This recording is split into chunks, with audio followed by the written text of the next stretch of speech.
Hello বন্ধুরা, good morning. আরেকটি নতুন সকালে তোমাদের সকলকে জানাচ্ছি অনেক অনেক শুভেচ্ছা ও ভালোবাসা। তো আজকে হলো মামের ক্লাস 2 এর ফার্স্ট এক্সাম, তার জন্য মাম কিন্তু তারই প্রস্তুতি নিচ্ছে। আরও একটা কথা, মাম যেহেতু আগে প্রশ্নপত্র হাতে নিয়ে কখনো এক্সাম দেয়নি, তো এবছর প্রথম বলে আমি ওকে কিন্তু প্রশ্নগুলি ভালো করে বুঝিয়ে দিচ্ছিলাম যে কিভাবে প্রশ্ন এলে নাম্বার দিয়ে তারপরে লিখতে হবে। তো মাম্মা বলছে ঠিক আছে, আমি সবটাই বুঝে গেছি।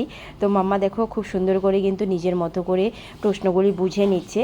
তো চলো আমি এখন চলে যাচ্ছি মামকে কিছু খাওয়ানোর জন্য। মামের জন্য ভাত করেছিলাম, তো মাম বলছে একদমই খাবে না, কিন্তু এক্সাম দিতে যাবে, একদম খালি মুখে গেলেও খুব খারাপ লাগবে। আর তাই মামকে দেখো আমি জোর করেই রীতিমতো খাওয়াচ্ছিলাম। মাম খেতেই চাইছিল না একদম। তো চলো এখন থেকে ব্লগটা শুরু করলাম। আজকে মামের এক্সাম, তো কি হচ্ছে না হচ্ছে সবটাই তোমাদের সঙ্গে শেয়ার করব। আর মাম কেমন এক্সাম দিল, প্রশ্নপত্র ঠিকঠাক বুঝতে পারলো কি পারলো না সবটাই তোমরা দেখতে পারবে। তো পুরো ব্লগটার সঙ্গে থাকো তোমরা। তো এদিকে দেখো মাম কিন্তু খাওয়া কমপ্লিট করে তারপরে চলে গেছে ঠাকুরকে প্রণাম করতে। ঠাকুরকে প্রণাম করে বলছে যে ভালো করে যেন পরীক্ষাগুলো দিতে পারে মাম। দেখো আশীর্বাদ নিয়ে নিল, তোমরা সকলে আশীর্বাদ করো। আর এখন মাম্মাকে নিয়ে চলে যাচ্ছি স্কুলে। মামের ফার্স্ট এক্সাম ভালো করে দেবে, ঠিক আছে? এখন 10টা বাজে, 10:30 থেকে ক্লাস শুরু।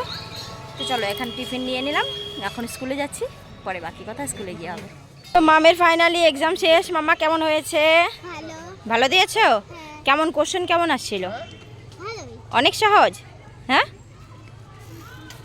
ঠিক আছে চলো, সবাই অলরেডি চলে গেছে, আমরা এখন চলে যাব।